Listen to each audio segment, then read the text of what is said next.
ہمارا اہل سنت کا یہ عقیدہ ہے کہ ہمارے نبی پاک صلی اللہ علیہ وسلم کا سایہ نہیں ہے، ہمارے نبی پاک کا سایہ نہیں ہے، لیکن جو نبی کے ساتھ سایہ کی طرح رہا اسے ابو بکر کہتے ہیں۔ جو سایہ کی طرح نبی پاک کے ساتھ رہا اسے ابو بکر کہتے ہیں۔ تو جہاں جہاں نبی پاک صلی اللہ علیہ وسلم ہیں، احد کے اندر، بدر کے اندر، حنین کے اندر، تبوک کے اندر، جہاں جہاں نبی پاک ہیں وہاں وہاں ساتھ ابو بکر ہیں۔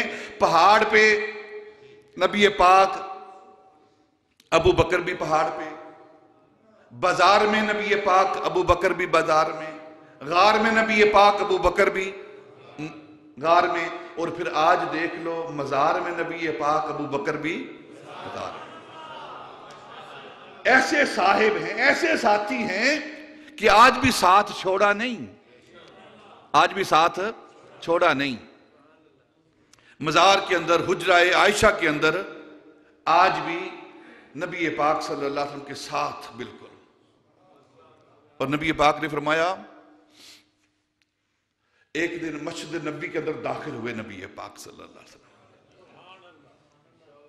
سبحان، ایک ہاتھ جو سیدھا ہاتھ ہے اس ہاتھ میں ابو بکر کا ہاتھ پکڑا ہوا ہے، اور دوسرے ہاتھ میں سیدنا عمر فاروق کا ہاتھ پکڑا ہوا ہے۔ ترمذی شریف کے حدیث ہے، باقی ہے، ہاتھ پکڑا ہوا ہے۔ مسجد میں داخل ہوئے تو آپ نے فرمایا کہ کل قیامت کے روز بھی ہم اسی طرح حشر کے میدان میں داخل ہوں گے۔